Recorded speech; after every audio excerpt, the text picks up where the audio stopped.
ఓం శ్రీ గురుభ్యో నమః. ఓం గం గణపతయే నమః. ఐం సరస్వత్యై నమః. ఓం శ్రీమాత్రే నమః. హరి ఓం.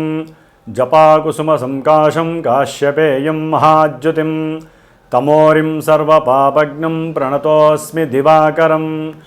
ఓం శ్రీ సూర్యనారాయణ స్వామినే నమః. ఓం జ్ఞానానందమయం దేవం నిర్మలస్ఫటికాకృతిం ఆధారం సర్వవిద్యానాం శ్రీ హయగ్రీవముపాస్మహే. శ్రీ హయగ్రీవాయ నమః. ఆదిత్యాయ చ సోమాయ మంగళాయ బుధాయ చ గురుశుక్ర శనిభ్యశ్చ రాహవే కేతవే నమో నమః.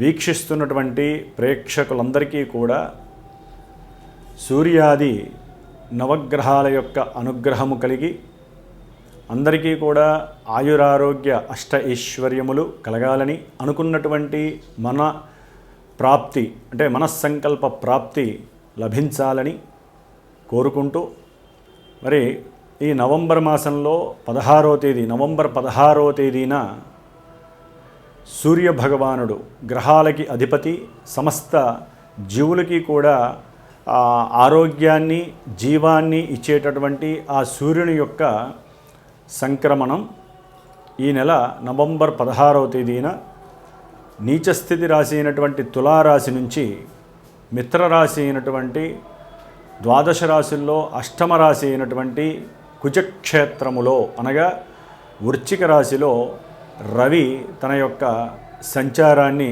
దాదాపుగా డిసెంబర్ 16వ తేదీ 30 రోజులు కూడా మిత్ర నక్షత్రమైనటువంటి విశాఖ నక్షత్రములో, అట్లాగే అనురాధ నక్షత్రము శత్రు నక్షత్రమైనటువంటి శని నక్షత్రములో, మిత్ర నక్షత్రమైనటువంటి లాభకరమైనటువంటి బుధ నక్షత్రము జ్యేష్ఠ నక్షత్రంలో తన యొక్క సంచారాన్ని సలుపుతూ, అట్లాగే మనకి మాసవారి అంటే రవి సంక్రమణ సమయంలో ఉన్నటువంటి గ్రహస్థితులను బట్టి కనుక చూసుకున్నట్లయితే కుజుడు కూడా తన యొక్క స్వక్షేత్రమైనటువంటి వృశ్చిక రాశిలో ఇప్పటికే తన యొక్క సంచారాన్ని చేస్తూ ఉన్నాడు.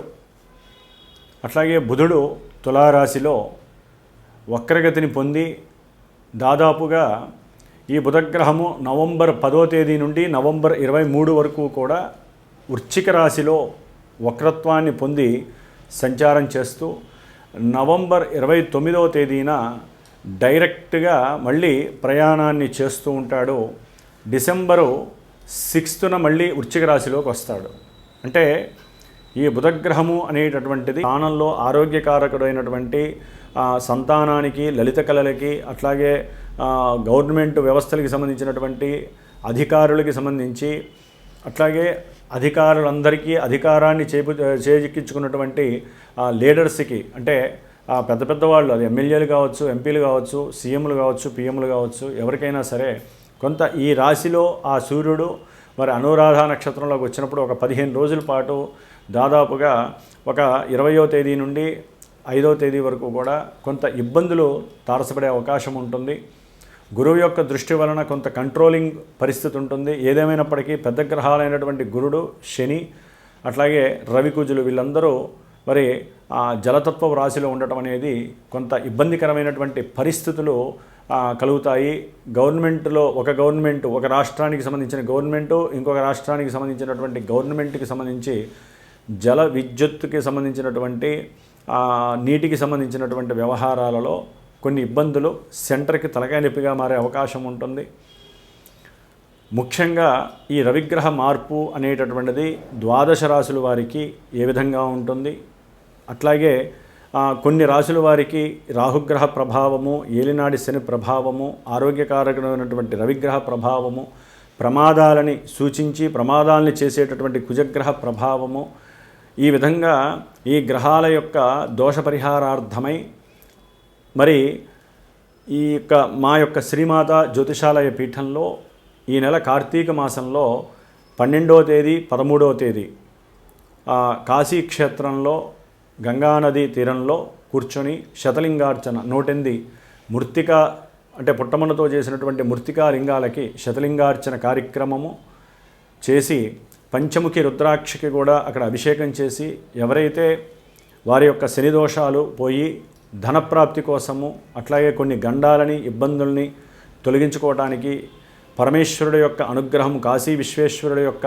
అనుగ్రహము పొందటానికి ఎవరైతే మనస్ఫూర్తిగా సంకల్పిస్తారో వారు మా పీఠానికి ఫోన్ కానీ వాట్సాప్ మెసేజ్ కానీ చేసి వారి యొక్క గోత్రనామాదులతో తగినటువంటి దక్షిణని చెల్లించి చక్కగా మీరు కూడా ఆ యొక్క ఈశ్వరారాధనలో పార్టిసిపేట్ చేసే అదృష్టాన్ని తీసుకొని ఆ ప్రసాదాన్ని పొంది ఆరోగ్యము, ఐశ్వర్యము ఇవి పొందేటటువంటి పరిస్థితిని తీసుకోగలుగుతారని, అట్లాగే ఈ ద్వాదశ రాశుల వారికి ఈ నవంబర్ 16 నుంచి డిసెంబర్ 16 వరకు ఏ రాశుల వారికి ఈ గ్రహాల యొక్క మార్పులు, స్థితిగతులు ఏ విధమైనటువంటి పరిస్థితులను కలుగజేస్తాయో తెలుసుకుందాం.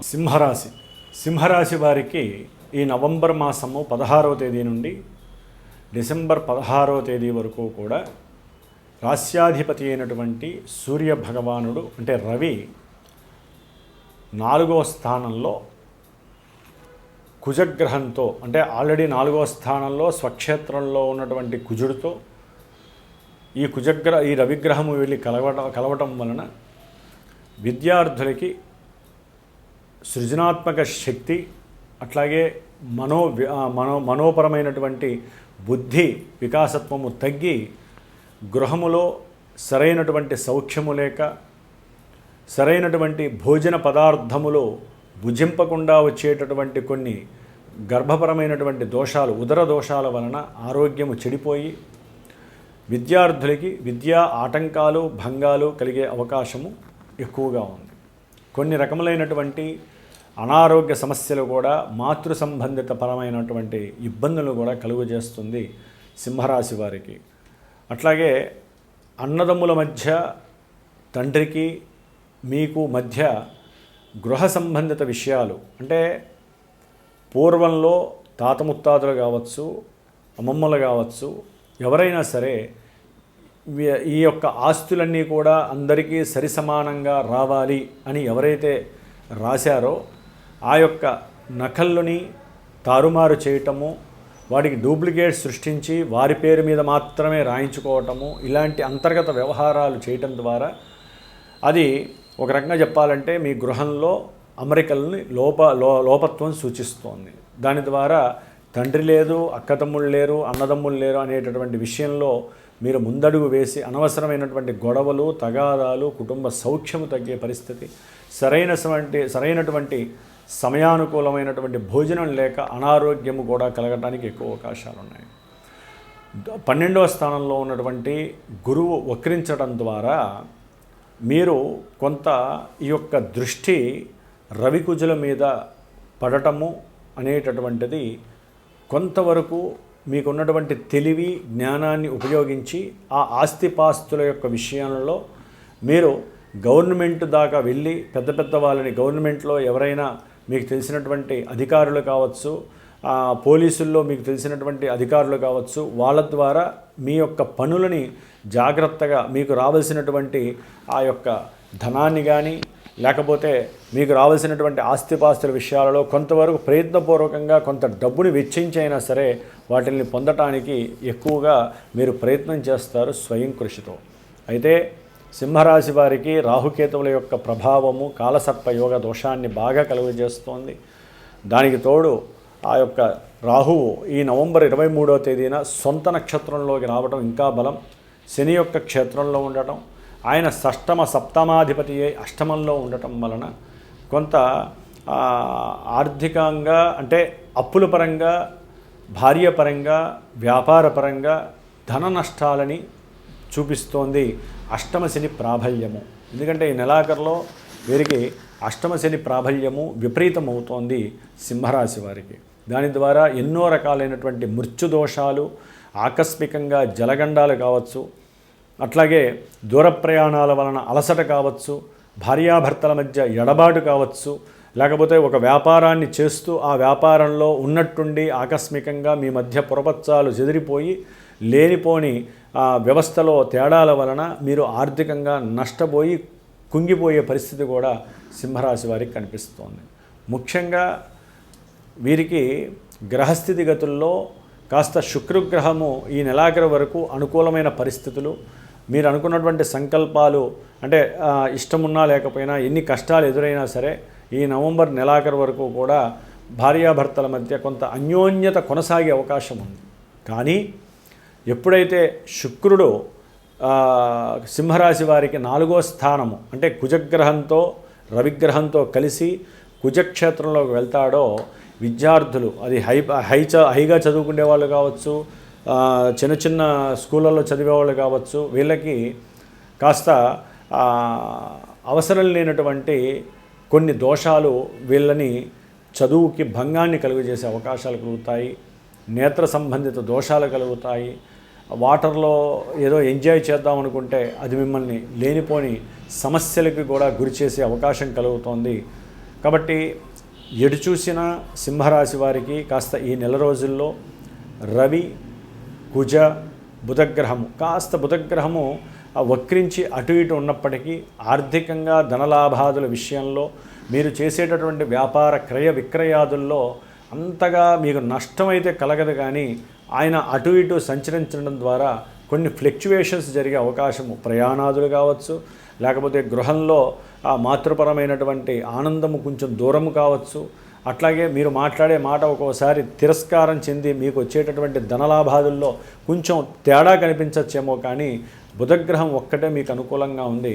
మిగతా రవి కుజ గురు అట్లాగే శుక్రగ్రహం అనుకూలంగా ఉన్నప్పటికీ ఆయన కలిసే అంటే వీళ్ళందరూ కూడా రవి కుజులతో కలవడం ద్వారా కొన్ని ఇబ్బందులు ఎదురే అవకాశం ఉంటుంది. గురువు దృష్టి ఉన్నప్పటికీ ఆయన కాస్త 12వ స్థానంలో బలహీనంగా ఉన్నాడు. కాబట్టి వీరు కాస్త దత్త చరిత్ర చదవండి. లేకపోతే ఈ డిసెంబర్ 3వ తేదీనో ఎప్పుడో అటు ఇటుగా నాకు తెలిసి దత్త జయంతి వస్తుంది. కాబట్టి స్వామివారి యొక్క నామాన్నో స్తోత్రాన్నో అధిక మొత్తంలో చక్కగా చదువుకోండి. ఆ తీర్థాన్ని స్వీకరించండి. లేదా గానుగాపూర్ క్షేత్రానికి వెళ్ళండి.